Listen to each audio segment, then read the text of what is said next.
Bonsoir à toutes et à tous, ravi de vous retrouver pour un nouveau numéro de Regard Croisé sur i24 News. Ce soir, nous allons parler d'une forme de puissance souvent invisible, mais parfois plus efficace que les armes ou les discours diplomatiques. C'est le soft power.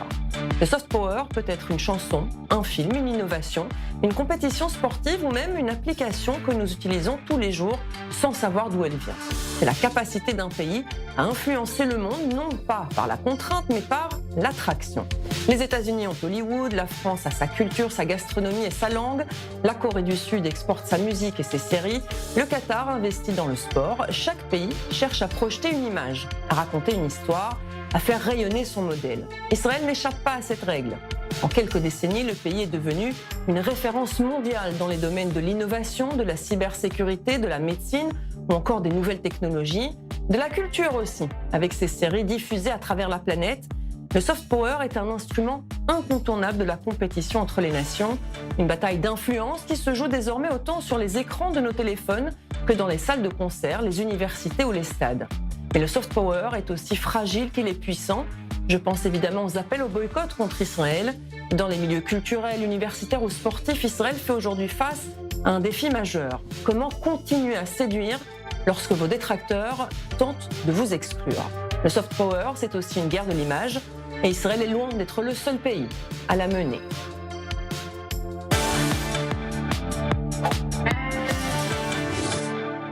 La puissance d'un pays ne se résume donc pas à son armée ou à sa diplomatie. Elle se mesure aussi à sa capacité à innover, à créer et à inspirer.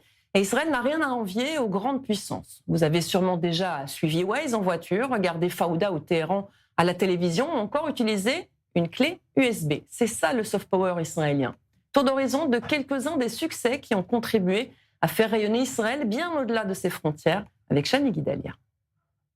Longtemps associé aux questions de sécurité, Israël a aussi bâti sa réputation sur d'autres terrains. Le pays excelle dans de nombreux domaines qui participent à son soft power. Il y a d'abord la technologie. Israël s'est imposé au fil des décennies comme la Startup Nation, un surnom qui n'a rien d'un slogan. Le pays possède l'un des écosystèmes d'innovation les plus dynamiques au monde et affiche l'une des plus fortes concentrations de start-up par habitant. Et Israël enregistre des succès mondiaux comme Waze, l'application de navigation rachetée par Google, Checkpoint, l'un des leaders mondiaux de la cybersécurité, ou encore Monday.com, spécialiste des logiciels de gestion collaborative, aujourd'hui coté au Nasdaq. Israël est aussi un leader en matière d'agriculture. Malgré un climat aride et une superficie limitée, le pays a réussi à développer un savoir-faire hors norme qui combine des technologies de pointe et des infrastructures de gestion de l'eau. Israël est pionnier dans l'irrigation au goutte à goutte et le recyclage des eaux usées, des procédés qui contribuent à la bonne réputation d'Israël à l'étranger. Israël est aussi une puissance mondiale de premier plan en matière de recherche scientifique. Le pays se distingue par le nombre de scientifiques par habitant et un impact élevé de ses publications. Et n'oublions pas la médecine. Israël se classe au premier rang mondial pour le nombre de brevets de dispositifs médicaux par habitant. Le plus célèbre d'entre eux est sans doute le PillCam, une capsule de la taille d'un cachet que le patient avale pour filmer l'intérieur du tube digestif sans anesthésie ni endoscopie invasive. Autre terrain d'influence, la culture. Depuis une quinzaine d'années, les séries israéliennes connaissent un succès mondial.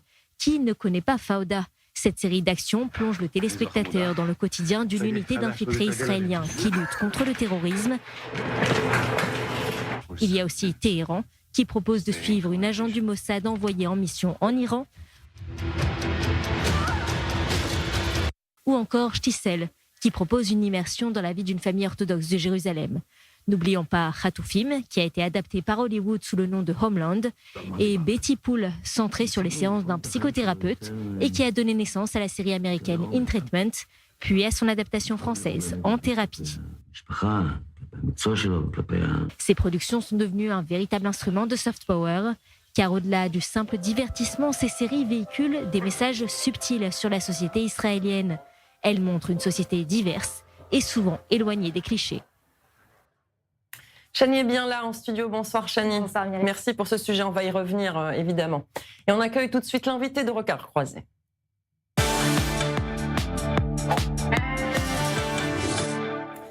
Et on dit bonsoir à Myriam Azoghi-Alvax. Bonsoir. Bonsoir Myriam. Vous êtes directrice des missions en Israël du CIJA. Alors pour que ce soit clair, c'est l'organisation officielle qui représente et défend la communauté juive du Canada. Merci d'avoir accepté de faire le déplacement. Avec plaisir. Alors on le voit, hein, Shani nous le disait dans son sujet, Fauda, Homeland, En Thérapie, Téhéran, les séries israéliennes ont conquis les écrans du monde entier, même au-delà de l'Europe ou des États-Unis, même au Moyen-Orient. Les pays arabo-musulmans adorent ces séries israéliennes. Est-ce que ces séries ont fait finalement davantage que la diplomatie israélienne pour envoyer une meilleure image du pays? Vous savez, je pense qu'Israël a un déficit à ce niveau-là, parce que pendant des années, on a dû employer toutes nos ressources sur la guerre, sur le conflit armé. Et pendant ce temps-là, nos ennemis, eux, par contre, déployaient une autre forme de diplomatie, qui est celle dont vous parlez. Le Qatar a mis des milliards et des milliards dans toutes les universités en Amérique du Nord et en Europe pour changer le narratif et le récit. Et nous, on était vraiment concentrés sur la question militaire et on n'a pas vu ce qui se passait sur le côté. Et donc la diplomatie israélienne à ce niveau-là essaye de rattraper aujourd'hui son retard, mais il y a quand même un gros retard à ce niveau-là. Et au-delà de ça, ce que j'ai envie de dire, c'est que ça prouve qu'Israël, d'abord, ne se résume pas à un conflit. Et je pense qu'on l'a trouvé finalement, et que la diplomatie israélienne s'en rend compte aujourd'hui et essaye de rajuster un petit peu le tir. Mais pendant trop longtemps, Israël, pour aux yeux de tout le monde, ça n'était qu'un conflit. Et Israël, vous savez, c'est quand même beaucoup plus qu'un conflit. C'est d'abord une population incroyable, et une culture, et une mosaïque, et une diversité de populations. Et je pense que c'est tous ces outils qui sont pas finalement organisés, puisque tout ça n'est pas dirigé par le gouvernement. Oui, c'est important de le dire. Le soft power israélien, c'est pas le gouvernement israélien. Ce sont souvent des initiatives ou privées ou d'associations. À but non lucratif parfois aussi. Absolument. Déjà, vous avez cité toutes les séries. C'est des séries qui sont complètement privées et qui, pour la plupart, sont financées à l'extérieur. Donc, ils n'ont même pas de subvention de l'autorité. Voilà, c'est ça.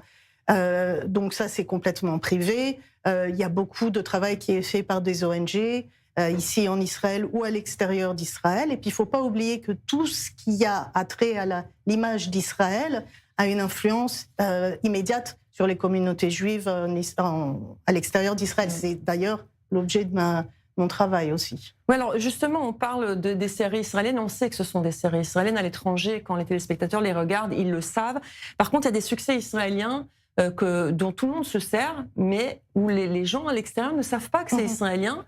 On dit que c'est du soft power, mais finalement, si on ne sait pas qui signe ça, est-ce que c'est vraiment du soft power? Je suis d'accord avec vous. Je pense que il aurait fallu peut-être à un moment donné insister plus sur la paternité de toutes ces applications, de toutes ces innovations.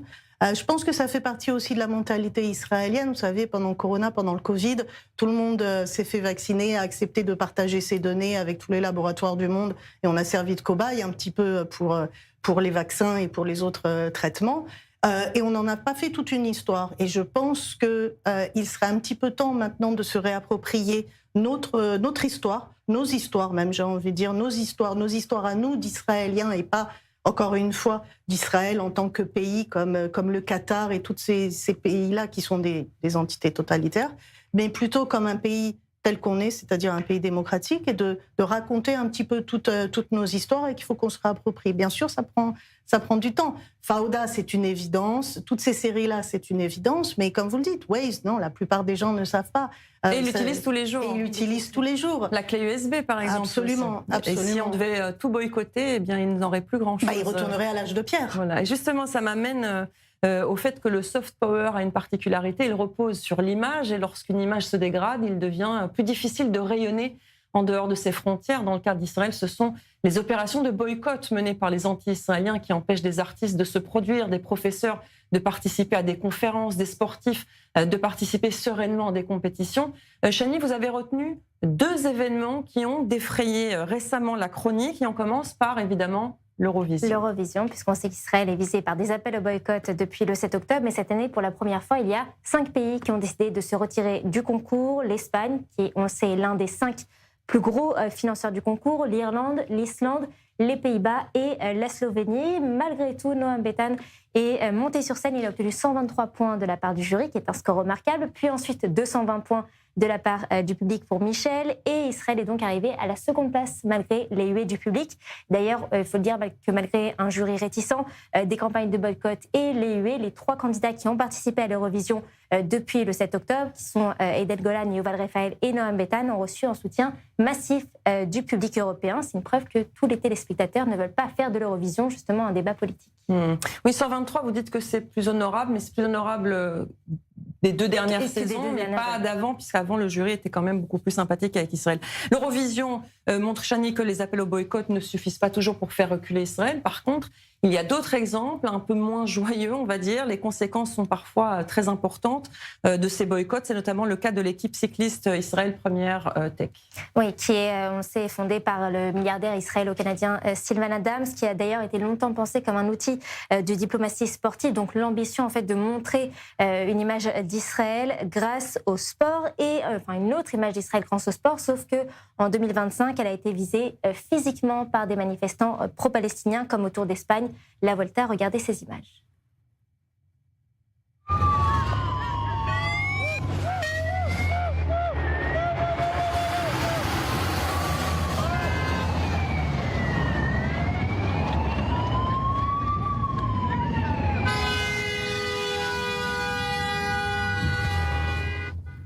Et puis à l'arrivée, il y avait énormément de drapeaux palestiniens et des personnes qui les huaient. D'ailleurs, l'équipe Israël Première Tech n'a pas pu participer non plus au Giro d'Italia, donc le Tour d'Italie, par crainte justement d'incidents et en raison de l'incapacité aussi des autorités locales d'assurer la sécurité des coureurs de l'équipe.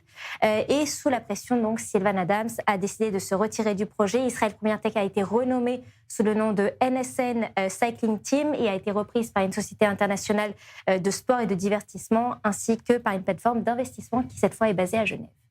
Oui, Myriam, là, on voit le boycott à payer, malheureusement, avec cette belle initiative de Sylvan Adams. Est-ce qu'on peut dire que depuis le 7 octobre, le combat contre le soft power israélien a gagné en pouvoir, en influence?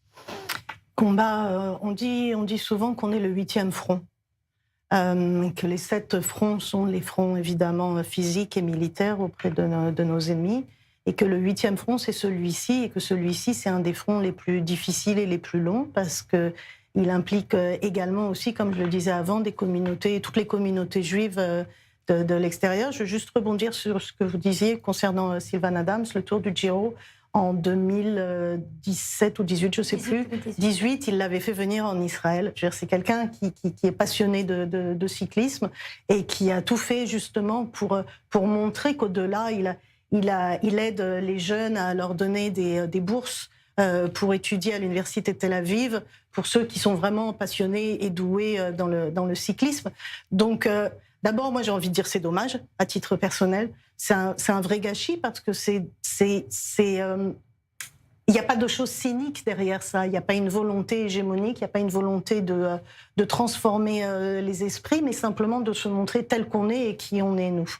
Et oui, je pense que d'une certaine manière, ils ont gagné une première manche, mais on ne peut jamais s'avouer vaincu, et on ne peut pas s'avouer vaincu, surtout quand on est israélien. Donc je pense qu'il faut continuer, ne serait-ce que pour nous et pour ceux qui habitent à l'extérieur, et on ne va pas abandonner de dire qui on est. Je dirais, à une époque où tout le monde veut s'identifier et veut absolument que les autres reconnaissent leur propre identification, il n'y a pas de raison que nous aussi on ne le fasse pas, et que nous aussi on porte notre récit. Alors justement, on voit que les mouvements de boycott s'attaquent surtout à la culture, au sport, aux universités. Est-ce que c'est parce que ce sont des domaines plus visibles du soft power israélien? Il serait peut-être plus difficile de s'attaquer à Waze, par exemple. Alors déjà, bien évidemment, ça c'est sûr que personne ne voudrait se séparer de Waze ou de toutes les innovations extraordinaires d'Israël. Mais au-delà de ça, c'est que c'est une campagne aussi qui travaille sur l'opinion publique. Et l'opinion publique, bien au bout d'un moment, ce sont des gens qui votent. Et au bout d'un moment, ce sont des gens qui votent et qui donnent mandat à leurs politiciens. Et si pendant toutes ces années-là, on leur a appris qu'Israël avait été l'incarnation du mal, bien ils vont élire de plus en plus de gens qui vont être en accord avec cette idée. Et donc, qui va permettre d'isoler Israël à terme. Donc c'est une campagne qui est très très importante et qu'on doit vraiment absolument combattre. Parce que vous savez, j'avais encore cette semaine des gens qui sont venus, une délégation qui est venue, qui n'était pas ma délégation, mais qui était avec le ministère des Affaires étrangères, une délégation LGBTQ pour la fierté à Tel Aviv. Et tous ces gens-là nous disaient, mais on ne savait pas à quel point, Israël était si différent de ce qu'on nous en disait. On ne savait pas à quel point vous avez souffert le 7 octobre, on ne savait pas à quel point vous souffrez encore, on ne savait pas. Donc il ne s'agit pas de propagande ici, vraiment, je tiens à insister, il ne s'agit pas de propagande, parce qu'à aucun moment on va leur dire que c'est un pays merveilleux, que c'est un pays parfait, qu'on est comme tout le monde, quoi, finalement. Et ça, c'est important de le préciser. Alors jusqu'ici, nous avons parlé que du soft power israélien, mais tous les pays tentent d'avoir de l'influence à l'étranger ou à améliorer leur image à l'extérieur de leurs frontières. On en parle dans le duel.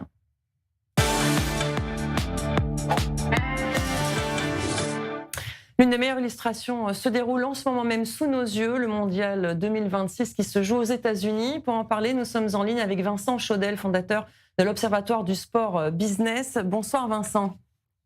Bonsoir. Merci d'avoir accepté de répondre à nos questions sur i24 News. Vincent, la Coupe du Monde est évidemment un événement sportif, un événement qui est très attendu par les fans, mais c'est aussi une démonstration de force quelque part. En quoi le mondial permet à un pays de renforcer par exemple son influence, son image auprès des autres ? Bien, le sport, c'est un des seuls domaines qui aujourd'hui réunit tout le monde, ou le plus grand nombre, bien évidemment. Sur cette Coupe du Monde, on attend 5,4 milliards de téléspectateurs. C'est les 3/4 de la population qui vit sur notre planète aujourd'hui.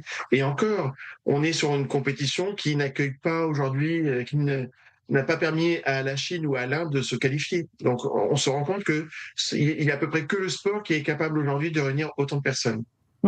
Alors justement, du Qatar à l'Arabie Saoudite, en passant par les États-Unis, la Chine, il y a beaucoup de pays qui ont investi massivement dans le domaine du sport. Pourquoi est-ce que c'est devenu l'outil le plus puissant finalement du soft power actuel, alors qu'on sait que c'est aussi, on va y revenir, devenu une arène géopolitique, malheureusement? Ça l'a été depuis l'origine, cette arène géopolitique. Pierre de Coubertin, quand il a imaginé le retour des Jeux olympiques modernes, il l'a imaginé comme une capacité d'affrontement pacifique entre les nations. Donc, depuis le départ, il y a cette notion de nation qui est là.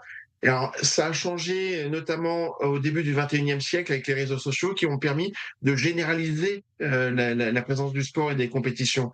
C'est ça la force, c'est que c'est capable de traverser toutes les frontières et aller partout. Et donc, du coup, comme les équipes, les sportifs ne sont que le reflet de leur pays, eh bien, on y joue beaucoup de choses.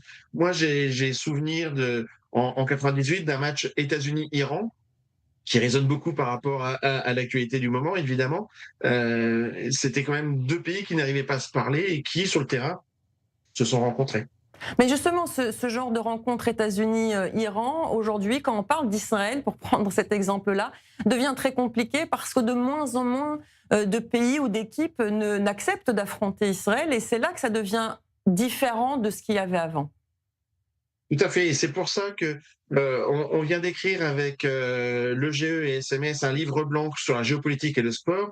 Et en fait, pour que le sport continue à jouer ce rôle d'arbitre dans un monde sous tension, il est important qu'il garde une forme de neutralité. Alors, on avait commencé ces travaux en vue de Paris 2024, et puis il y a eu le 7 octobre. En fait, juste avant, il y a eu donc l'attaque de la Russie sur l'Ukraine, et on a vu le monde du sport changer sa doctrine. Jusqu'ici, le monde du sport était neutre. Il y a eu des boycotts, mais c'était des boycotts politiques, c'était pas le monde du sport. Là, le monde du sport a choisi un camp. Et ce qui est assez symptomatique, c'est qu'aujourd'hui, il y a plus d'une cinquantaine de guerres dans le monde, malheureusement, et il n'y en a qu'une qui a amené à un positionnement. Et ce positionnement pose problème parce que, en fait, il nous ramène, au départ, il nous ramenait dans un monde bicéphale avec, comme on a pu connaître avec la guerre froide. Et là, le 7 octobre a multiplié, a fragmenté ce monde. C'est-à-dire qu'aujourd'hui, il n'y a pas le monde des Occidentaux contre les BRICS+, contre le monde non occidental, mais il y a eu aussi des sujets de récupération et d'instrumentalisation avec cette dimension politique et religieuse. Je crois que pour que le sport continue à jouer ce rôle d'arbitre et ce rôle de ramener tout le monde autour d'une table, autour d'un terrain de foot, il est important qu'il soit neutre. Et neutre, aujourd'hui, c'est évidemment politique et c'est probablement aussi religieux. Justement, mais comment est-ce qu'on peut ramener le sport à ce qu'il était auparavant? Vous avez parlé évidemment de la Russie avec le conflit en Ukraine, vous avez parlé d'Israël après le 7 octobre. On a l'impression parfois qu'un retour en arrière est quasiment impossible. Alors, un retour en arrière, je ne sais pas s'il faut retourner en arrière, mais il faut réaffirmer la place et le rôle du sport. Encore une fois, pour moi, c'est cette notion de neutralité qui permet de ramener tout le monde autour de la table. Et ça veut dire qu'en fait, il faut que le sport édicte ses propres règles pour respecter chacun, mais surtout pour que ces règles s'appliquent à tous. Et donc, ça, c'est le vrai défi qui s'impose et qui est devant le monde du sport. Il y a d'autres défis, hein. Il y a le sujet climatique, par exemple, où on a des compétitions qui, je ne sais pas, vous parliez de cyclisme tout à l'heure, je ne sais pas pendant combien de temps on va pouvoir avoir un Tour de France en plein mois de juillet, mais donc il y a d'autres sujets devant le sport, bien évidemment, qui se posent à lui, mais ramener tout le monde, et d'ailleurs, la FIFA, qui est bien critiquable sur certains aspects, notamment la dimension commerciale, on est passé d'une Coupe du Monde à 32 nations à 48, et elle imagine passer à 64. Si on veut embarquer tout le monde, il est important aussi, effectivement, que tout le monde y trouve sa place. Alors maintenant, je vais vous poser une question commune à vous, Vincent, et à vous, Myriam. Vous allez chacun répondre à votre tour. N'hésitez pas à réagir et à vous répondre directement aussi. Est-ce qu'un pays peut encore aujourd'hui améliorer son image grâce au sport, le fait d'organiser des compétitions ou de briller dans certaines compétitions, ou est-ce qu'aujourd'hui, quand on est contesté, on ne peut plus faire malheureusement grand-chose, d'après vous, Myriam? Je pense qu'on a un petit peu la réponse avec le cyclisme et l'initiative de Sylvain Adams, où on nous bloque. Donc ça veut dire que c'est vraiment par là qu'il faut continuer. Et je pense que comme votre invité aussi disait, il faut réaffirmer, non seulement au niveau du sport, que les organisations sportives réaffirment leur rôle et leur importance, mais aussi les pays, et qu'on arrête de baisser la tête à ce niveau-là et qu'on continue à s'affirmer, à s'imposer dans toutes les disciplines sportives. Parce que si justement il y a un blocage, ça veut dire que oui, en effet, on a besoin d'être là. Vincent Chaudel, vous êtes d'accord? Il y a encore la possibilité d'améliorer son image par le sport? C'est une évidence. Le Qatar l'a démontré il y a 4 ans.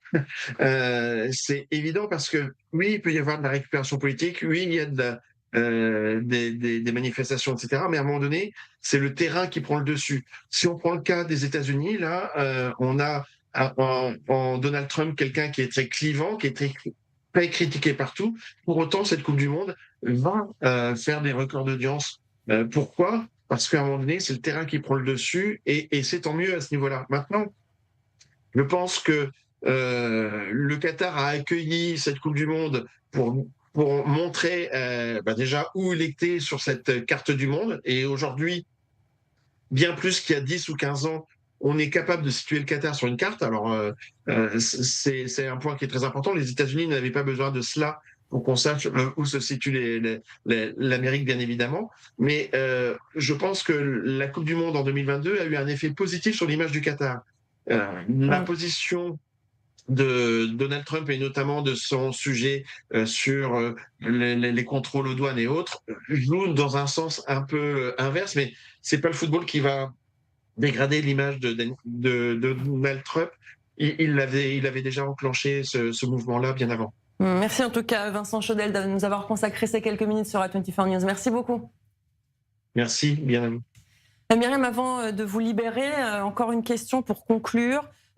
Justement, on disait le soft power israélien contribue aussi à aider les communautés juives à l'étranger. Mieux l'image est en Israël, meilleures sont les conditions des juifs. Oui, absolument. Il y a des études, des sondages qui ont été faits. Je veux dire, c'est prouvé, j'ai envie de dire, d'un point de vue purement scientifique. qu'à chaque fois qu'il se passe quelque chose, il y a des répercussions sur les communautés juives. On le voit bien depuis le 8 octobre déjà, toutes les communautés juives en dehors d'Israël sont régulièrement la cible d'attaques.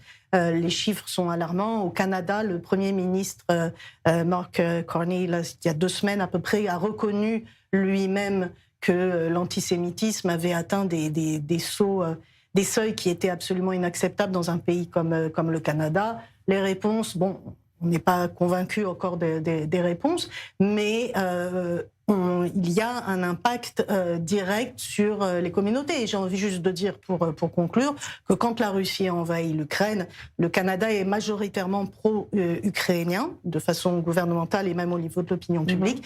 Il n'y a pas de Russes qui ont été attaqués dans les rues, alors qu'il y a des synagogues qui ont été vandalisées.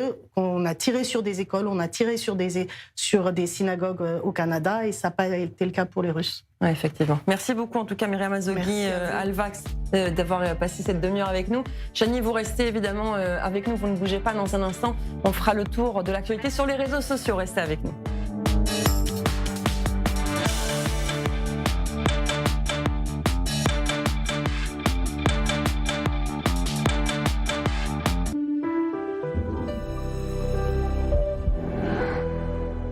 Des offres qui vont vous faire retomber amoureux de votre maison. Salle à manger, salon, fauteuil, Shumrat Azorea, tout l'ameublement de la maison en un seul endroit. Les salades sont ici, brocolis. Bonjour, pardon.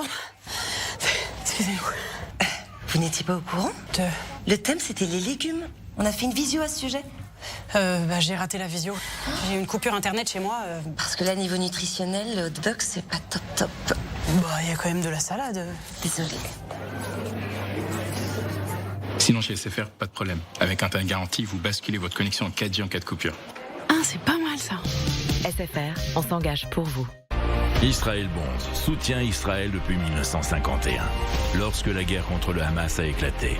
Les Israël Bonds ont répondu à l'appel, prouvant qu'ils sont beaucoup plus qu'un investissement. Ils sont un soutien essentiel. Les Israël Bonds sont des obligations émises par l'État d'Israël. En choisissant de souscrire à des Israël Bonds, vous investissez directement dans l'État d'Israël. Un soutien concret pour l'avenir d'Israël. C'est le moment. Bâtissons l'avenir ensemble. Tout le monde a les yeux rivés vers Israël. Quand on y vit depuis peu ou que l'on projette de faire son alia, chaque repère nous aide à avancer et à mieux s'intégrer. L'école de nos enfants est un véritable enjeu. C'est pourquoi le réseau Otzar Torah rayonne désormais aussi en Israël. Otzar Torah, développer le meilleur de soi pour la vie, maintenant en Israël. Vous rêvez de soutenir Israël d'une manière unique et enrichissante? Rejoignez Sarel, le programme de volontariat civil en base militaire israélienne. De quelques jours à plusieurs semaines, participez à des tâches essentielles et vivez une expérience inoubliable. Découvrez Israël sous un nouvel angle, créez des liens durables et contribuez directement au soutien du pays et de ses soldats. Devenez volontaire, faites la différence. Inscrivez-vous via notre site internet. Certains achètent un bien, nous détectons les opportunités. David Jamy Group, l'expérience au service de ceux qui veulent investir autrement. Aujourd'hui, une opportunité exceptionnelle s'ouvre pour vous en Israël, en particulier à Ranana, Tel Aviv et Netanya, où nous avons signé des accords exclusifs avec les plus grands promoteurs du pays. Des prix réservés, introuvables ailleurs, une plus-value immédiate et un plan de paiement ultra avantageux, pensé pour faciliter votre achat. Des opportunités uniques, des achats sécurisés, une vision internationale. David Jamy Group. Real Estate Opportunities.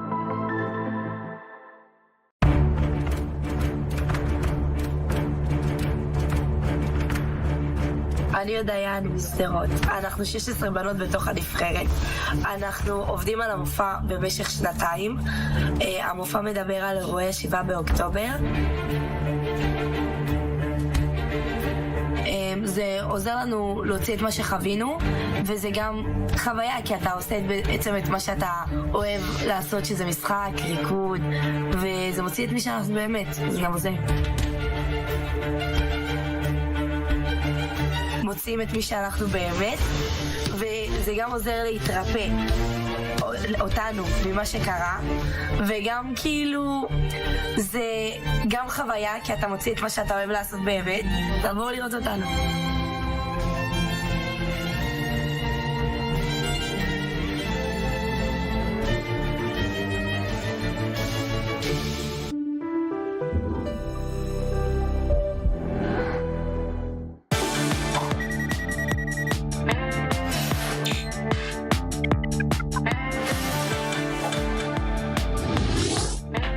Bonsoir à ceux qui nous rejoignent, merci à ceux qui sont restés pour la deuxième partie de Regards croisés. Comme chaque semaine, nous prenons le pouls des réseaux sociaux. Les plateformes sont devenues, vous le savez, de véritables caisses de résonance de l'information, des débats et parfois même des polémiques. Chani Guidalia est toujours là avec moi. Ça va toujours, Chani? Toujours. Bonsoir. Notre invité ce soir, c'est Lucas Moulard. Bonsoir, Lucas. Bonsoir. C'est pas la première fois qu'on vous a sur cette antenne. Merci d'avoir accepté de revenir nous voir. Vous êtes influenceur politique, stratège en communication digitale, fondateur de la page Lucas Talk Actu, suivi par plus de 285 000 personnes sur l'ensemble des réseaux. Je le disais, c'est un plaisir de vous avoir à nouveau ici. Mais pour ceux qui ne vous connaissent pas encore, il y en a quelques-uns. Voilà un extrait de ce que vous publiez. Regardez. En fait, j'ai développé une théorie sur tous les antisémites de TikTok, c'est que vous êtes jaloux. Non, vous êtes jaloux parce qu'on va rappeler quand même quelques chiffres par rapport aux Juifs dans cette application, c'est-à-dire qu'ils sont 0,2% de la population mondiale. C'est 15 millions de personnes sur 8 milliards, mais pour autant, vous faites une fixette sur eux. Alors, je pense que vous êtes jaloux. On va rappeler un peu la surreprésentation des Juifs dans l'excellence, c'est-à-dire que c'est 22% des prix Nobel, alors qu'ils sont que 0,2% de la population mondiale.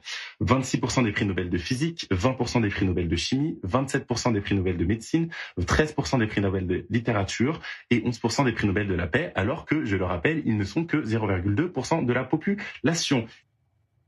Alors Lucas, on peut presque dire que vous êtes quelque part un ambassadeur bénévole d'Israël. Vous êtes venu à plusieurs reprises, on l'a déjà dit. D'abord, j'ai envie que vous parliez de la Gay Pride, puisque vous êtes venu à cette occasion justement. Vendredi, c'était la Gay Pride à Tel Aviv. C'est un énorme événement, d'autant que pendant 2 ans, il n'y a pas eu, en raison de la guerre. Alors j'ai soupçonné quand même les Iraniens d'être homophobes. Je me suis dit, la Sishtadeh, c'est encore annulé parce que l'Iran frappe, c'est que vraiment, ils choisissent bien la date. Oui, la Pride était géniale. Franchement, c'est la meilleure Pride de ma vie. Même à Paris, on n'en fait pas des aussi bien, donc très très bonne expérience. Et ça fait plaisir de passer un moment de joie, d'amour, de bonne humeur et de liberté avec toutes les tensions qu'il y a pu y avoir depuis le 7 octobre. Donc c'était très sympathique. Vous êtes venu, il y avait d'autres personnes qui n'avaient jamais mis les pieds en Israël qui sont venues aussi. Qu'est-ce qu'elles vous ont raconté? Quelle était leur impression? Impression plutôt positive, surtout qu'on a vu pas mal d'associations LGBT, où justement on voit un peu comment est-ce que les municipalités en Israël, le gouvernement, etc., s'occupent, subventionnent les associations LGBT. Et en fait, on s'est rendu compte que, notamment pour la ville de Tel Aviv, c'est vrai que dans d'autres villes un peu plus conservatrices, où peut-être il y a plus de religieux, ou une population arabe un peu plus présente, c'est un peu différent. Mais en tout cas, pour Tel Aviv, on se rend compte que la mairie fait beaucoup. Les subventions pour les associations LGBT, elles sont fois 10, fois 20 comparées à ce que peut faire la mairie de Paris, par exemple. Et on se rend compte aussi que y a beaucoup de couples homosexuels qui ont des familles. Je pense que c'est un mix entre la culture juive et voilà. Et donc, franchement, je pense, alors je ne vais pas parler à la place des personnes qui étaient avec moi, mais que beaucoup ont été agréablement surpris. Parce que déjà, nous, en France, on est un pays assez progressiste et on se rend compte qu'en fait, en Israël, au Moyen-Orient, avec beaucoup de critiques qui peuvent être faites de pinkwashing, on se rend compte qu'il y a quand même des choses sur le terrain qui sont faites très positives, en fait. Alors, la dernière fois que vous êtes venu et que d'ailleurs j'ai eu le plaisir de vous recevoir sur i24 News, c'était dans le cadre d'un tournage en immersion en Israël. Vous en avez fait un documentaire de terrain. Comment est-ce que ça a été accueilli en France? J'ai fait le choix de faire une série documentaire. Donc j'ai lancé le premier épisode, le second sortira ce mois-ci. Ça a été plutôt bien accueilli. Alors je soupçonne, vu que j'ai une bonne fanbase, on va dire, d'avoir toutes les personnes qui me soutiennent, elles sont venues en commentaire, etc. Donc ça compense les haineux. Pour l'instant, plutôt bien accueilli. On attend de voir les autres épisodes. On va voir ce qui se passe. Mais pour l'instant, ça va très bien. On a hâte aussi de pouvoir voir le deuxième épisode de ce documentaire. Allez, comme chaque semaine, nous analysons les messages viraux, les images marquantes, les débats et polémiques sur la toile. C'est notre rendez-vous Tendance Réseau.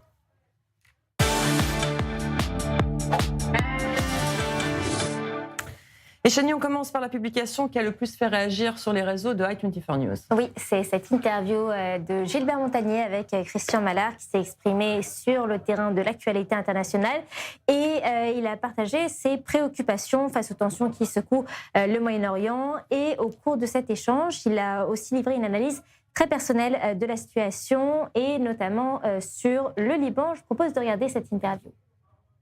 Le monde occidental s'était uni et puis s'était mis tous ensemble, on n'en serait pas là. Évidemment que les gens ont peur de se révolter là-bas, étant en une journée, ils en ont tué 30 000 ou 40 000.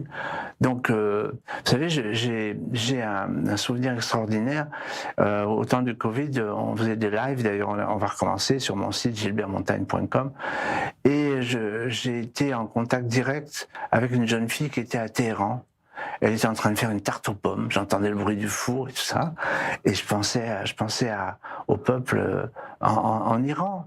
Le peuple iranien, vraiment, mérite que tout le monde soit avec eux, mais pas de jour, parce que c'est le régime qu'il faut faire tomber, évidemment. Allez Chani, on passe à présent aux réseaux sociaux en général, et le moins que l'on puisse dire, c'est que l'humoriste et producteur américain Jerry Seinfeld, il fait le buzz. Oui, avec une nouvelle séquence tendue justement pour Jerry Seinfeld, puisqu'il a été interpellé mercredi soir à la sortie du Madison Square Garden, donc quelques instants après le match où il y a eu la victoire des Knicks. Et sur son passage, il y a un influenceur pro-palestinien qui l'a provoqué, on peut clairement le dire, et l'échange a été filmé puis largement relayé sur les réseaux sociaux. Un influenceur qui apparemment est très connu, mais je vous propose de regarder la séquence. Oh, Jerry Seinfeld. What up, Seinfeld? What up? Can we get a free Palestine? Can we get a free Palestine? Come on, give us one free Palestine. It doesn't exist. Donc, cela n'existe pas. Une réponse très courte. Et ça, cet épisode s'ajoute à une série d'incidents qui visent aussi l'humoriste depuis le début de la guerre à Gaza. Jerry Seinfeld, il faut le dire, s'est exprimé à plusieurs reprises sur son soutien à Israël. Et c'est d'ailleurs pour ça aussi qu'il a été provoqué à plusieurs reprises, notamment en 2024, pendant son discours à la remise de diplôme d'une université, l'université Duke. Et il a été pris à partie par des manifestants pro-palestiniens. Quelques semaines plus tard, un de ses spectacles en Virginie avait aussi été interrompu par une femme qui a scandé Free Gaza. Et puis ensuite, l'an dernier, à la sortie d'un autre match des Knicks, eh bien, un militant l'avait accusé de soutenir le génocide à Gaza. Regardez cette séquence.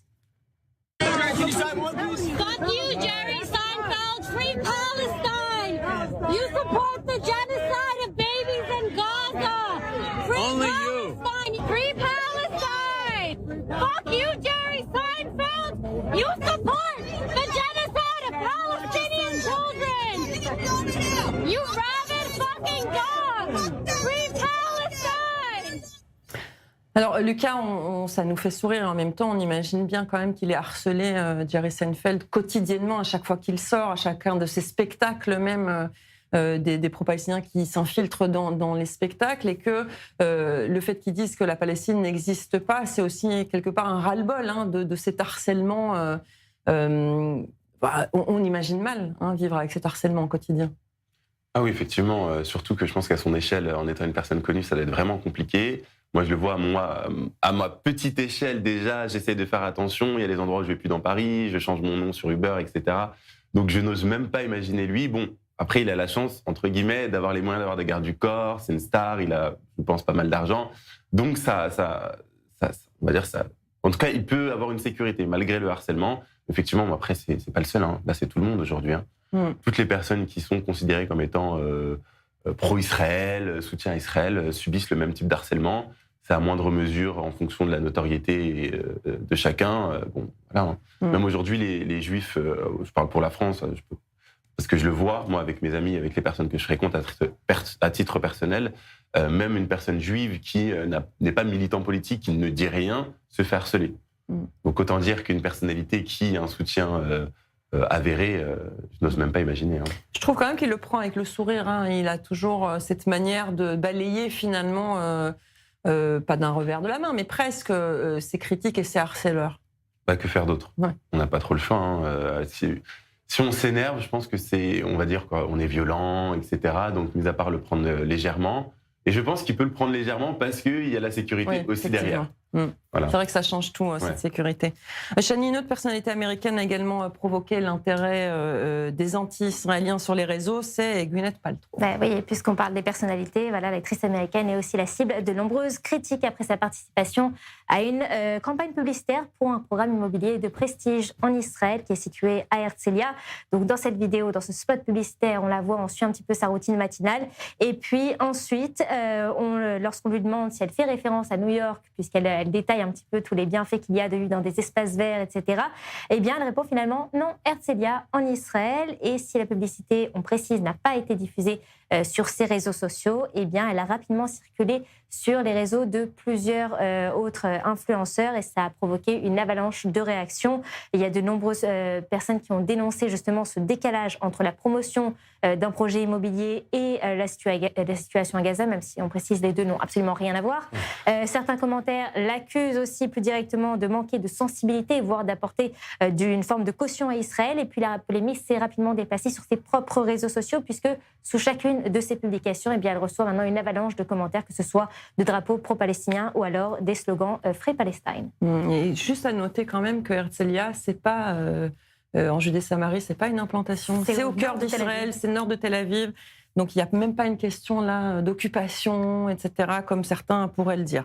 Allez, on termine, Shani, par un peu d'humour, une image insolite de la Gay Pride. Oui, puisque voilà, la Gay Pride qui a fait son grand retour vendredi dans son format traditionnel, il y avait des milliers de personnes qui ont défilé le long du front de mer de Tel Aviv. Et puis au milieu de cette ambiance festive, il y a eu, vous le voyez sur ces images, une représentation du guide suprême iranien Mojtaba Khamenei, qui était donc maquillé et qui a attiré l'attention, une référence justement à des mèmes qui ont circulé sur Internet et des rumeurs aussi concernant sa vie privée, puisque juste après l'élimination de son père, Ali Khamenei, il y a eu des rumeurs qui faisaient état d'une possible et présumée homosexualité de Mojtaba, qui aurait d'ailleurs longtemps constitué un frein à son accession au pouvoir aux yeux de son père, l'ayatollah Ali Khamenei. Vous l'avez vu, vous, Lucas? Non, cette effigie de Mojtaba. Toujours cet humour un peu... Il faut, hein. Ouais, effectivement. Israélien. Ouais, effectivement. Mais il y a beaucoup d'humour dans la Gay Pride, pour y avoir été à plusieurs reprises. Allez, malgré les critiques et les manifestations, on a vu qu'il y a aussi des bons moments comme celle de la Gay Pride. Alors chaque semaine, nous partons à la rencontre d'une personnalité qui fait vivre les réseaux sociaux à sa manière. Il est temps de retrouver sur le feed de Regards Croisés.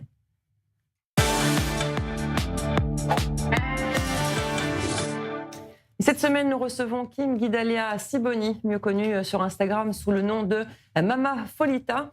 Elle y partage son quotidien, ses convictions, ses coups de cœur et ses coups de gueule avec une communauté fidèle qui la suit au jour le jour.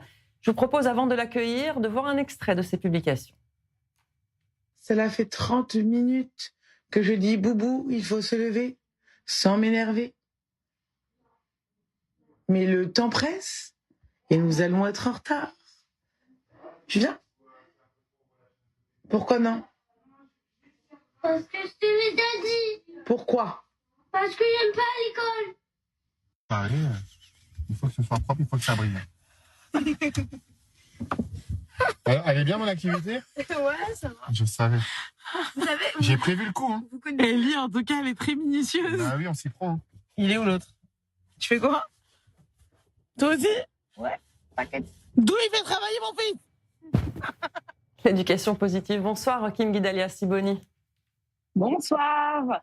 Alors, on vient de Merci. voir cet extrait. Merci à vous d'avoir accepté notre invitation. Alors, ce qui plaît chez vous, c'est votre côté très naturel, presque sans filtre, j'ai envie de dire.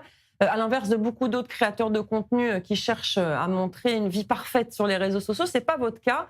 Pourquoi est-ce que c'est important pour vous de rester vraiment vous-même?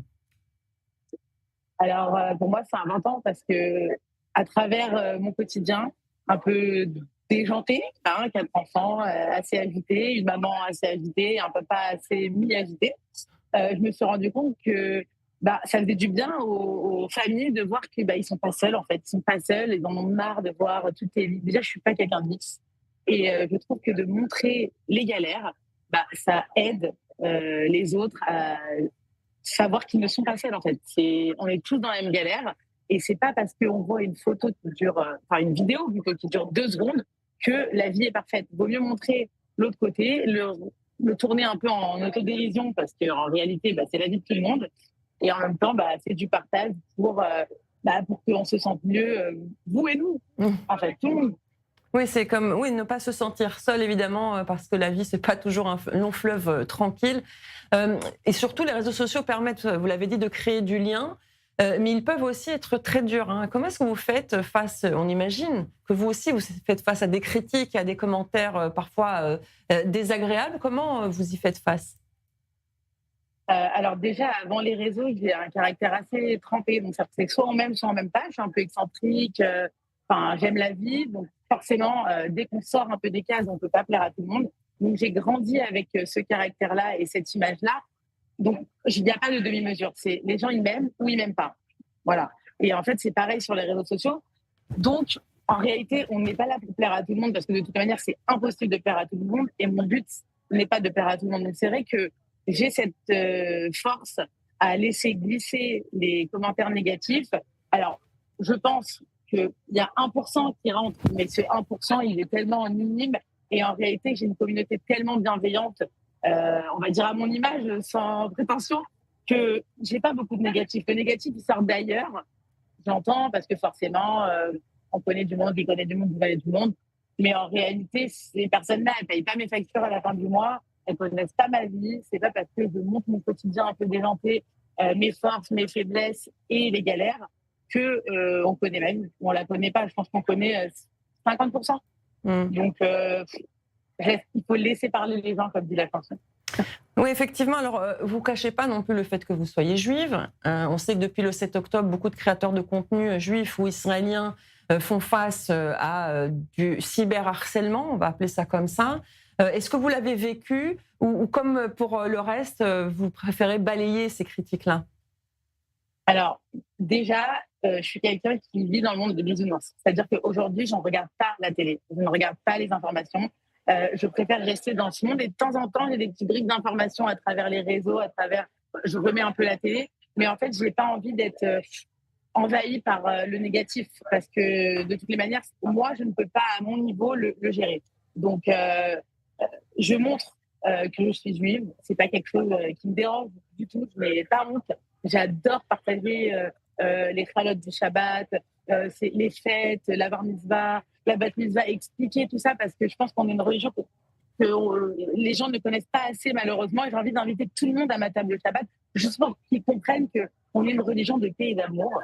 Et en fait, je ne pense pas qu'à travers des vidéos et des stories, on puisse changer la mentalité des gens. Et en même temps, j'ai des enfants, donc je les préserve. Je ne parle pas des choses houleuses, sauf quand vraiment ça monte. Et je vais mettre un petit texte, une petite photo qui va me faire évacuer en fait ça. Mais parce qu'en fait, Instagram n'est pas mon journal intime. C'est un moment de décompression, de déconnexion. Moi, je veux que les personnes qui me suivent soient là pour s'évader, en fait, pas pour voir l'actualité qu'ils voient déjà à travers des comptes qui sont plus spécialistes que moi. Après, ayant grandi, je pense que j'ai un peu dévié de la question, mais ça joue en fait sur la réponse. Ayant grandi à Sarcelles, en école laïque et tout ça, en fait, tout ça, je l'ai vécu bien avant. Et je sais que c'est un grain de sable. Ce que je vais dire, c'est un grain de sable, je ne vais pas changer la mentalité. En fait, tout ce qu'ailleurs ils voient, ils préfèrent faire ça. Donc, en fait, je préfère parler en face à face avec des personnes qui sont amenées à parler. En fait, moi, j'adore l'échange, j'adore partager. Et donc, vous invitez, j'en ai eu un peu. Vous invitez les internautes surtout à s'évader, vous l'avez dit. Merci beaucoup, Kim Guidalia Siboni, alias Mama Folita. Merci beaucoup. Merci à vous. Lucas, on voit ce témoignage montre à quel point les réseaux sociaux, en tout cas, elle casse les codes là. Pour elle, il n'y a pas besoin de se maquiller pendant 3 heures pour allumer sa caméra. Elle essaye de faire respirer, finalement, prendre une respiration à ceux qui la suivent. Effectivement, je pense qu'aujourd'hui, on le voit avec l'émergence de TikTok, on l'a vu depuis plusieurs années. Aujourd'hui, les personnes et le public recherchent du naturel. Donc, vraiment du sans filtre, pas trop travaillé, etc. Et aussi de l'humour, parce que on vit une situation qui est tendue. On parle d'Israël, mais il y a des conflits partout à l'échelle mondiale, une situation économique dans plein de pays qui est très compliquée. Donc, effectivement, ce type de contenu peut faire du bien et je comprends quel est son public. Oui, ça fonctionne pas mal, effectivement. Allez, il est temps de retrouver le clin d'œil de Regard Croisé.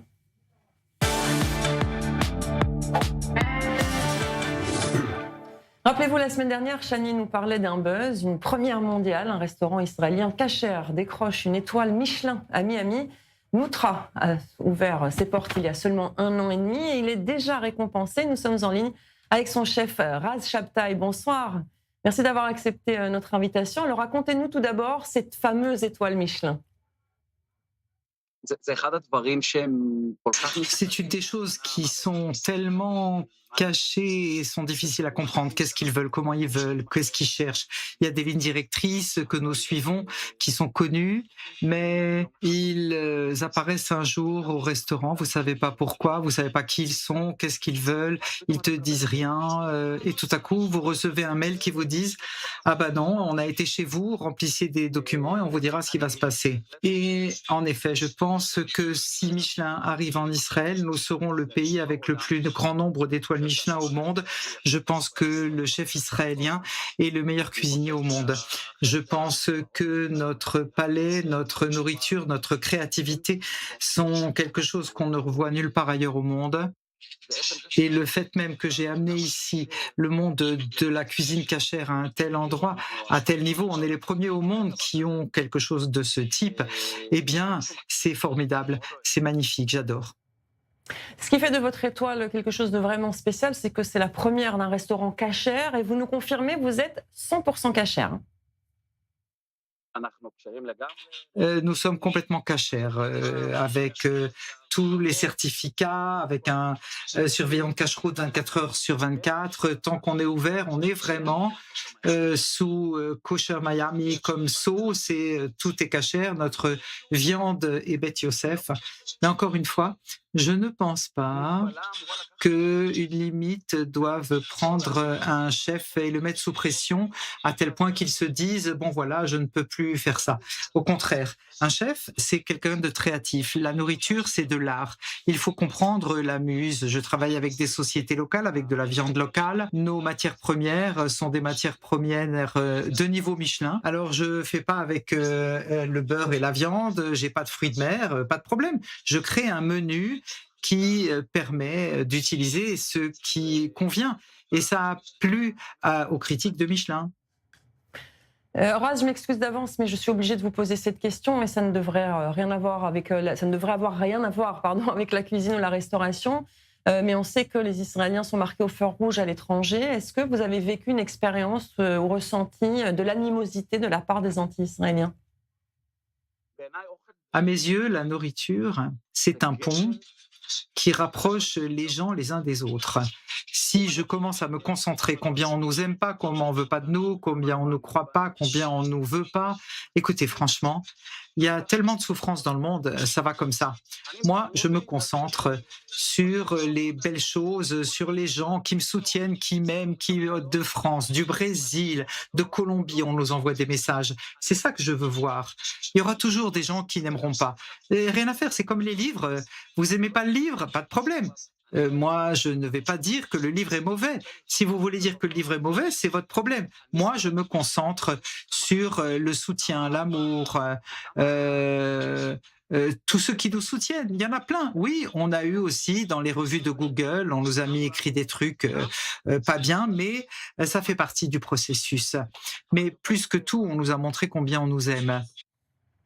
Une dernière question, le menu que vous proposez est inspiré de vos différentes expériences. On a vu des photos, ça donne vraiment l'eau à la bouche. Il est aussi inspiré des plats israéliens, de Jérusalem en particulier où vous avez vécu. Notre menu change tous les 3 mois parce que nous travaillons avec des sociétés locales. C'est vrai que le menu est jérusalemitain, de Jérusalem, israélien, proche-oriental, mais il est tout à fait fidèle à la Floride avec nos fournisseurs de matières premières et on fait notre menu avec ce qui pousse ici. Je peux écrire des menus autant que je veux. Si ça pousse pas ici, je pourrais pas faire quoi que ce soit. Donc j'aime bien prendre les choses que j'ai mangées quand j'étais enfant, là où j'étais, et y inclure toutes sortes de techniques et de lieux où j'ai travaillé, des choses que j'ai déjà fait. Oui, absolument. Merci beaucoup Raz Shabtai, chef étoile Michelin du restaurant Moutra à Miami. Merci beaucoup. Voilà, on voit Lucas, Chani, d'ailleurs ça donne très envie d'aller dans ce restaurant, ça a l'air très très bon. C'est inspirant en tout cas d'entendre là encore quelqu'un qui ne se laisse pas abattre par la critique, les appels au boycott, qui sont quand même nombreux à travers la planète et qui avance à son rythme et qui obtient finalement une étoile Michelin. C'est la meilleure des revanches. Je trouve ça très bien, encore une fois, c'est révélateur de la résilience du peuple juif et de sa culture et de cette mentalité de toujours aller de l'avant, malgré le fait que parfois le monde peut être contre vous. C'est une très belle preuve, encore une fois, de cette merveilleuse résilience. Voilà. Chani, on parlait en première partie du soft power israélien. Évidemment, Ras Shabtai, ce chef, participe aussi à ce rayonnement d'Israël à l'étranger. Exactement, puisqu'on parlait de la culture, et lui-même il a dit la cuisine c'est de l'art, et bien voilà, il a prouvé aussi que non seulement il peut exporter sa cuisine à l'étranger. Rappelons, c'est Kasher, c'est le premier restaurant Kasher qui obtient. Voilà. Exactement, et voilà, on a vu les photos, ça a l'air vraiment délicieux. Donc voilà, non seulement il arrive à exporter un petit peu la culture israélienne à l'étranger, à obtenir une étoile Michelin, et puis évidemment à montrer aussi, comme Lucas l'a dit, que c'est la meilleure des revanches, que le travail paye toujours, et puis justement on voit cette récompense, et d'ailleurs on a vu dans la vidéo cette explosion de joie au moment de l'annonce de l'étoile Michelin. Ouais, merci beaucoup Chani, merci à vous Lucas Moulin, et la prochaine fois que vous serez en Israël, je vous réinvite, évidemment. Voilà, merci à vous aussi, les téléspectateurs. Merci aussi à Mathieu Winding et Chana Depas qui complètent cette équipe de Regards Croisés. Regards Croisés, c'est terminé cette semaine. Rendez-vous la semaine prochaine, même heure, même antenne. Dans un instant, retour de l'info avec Christopher Barolin dans l'édition du soir. En attendant, prenez soin de vous et de ceux qui vous aimez. Bonne soirée sur iTunes.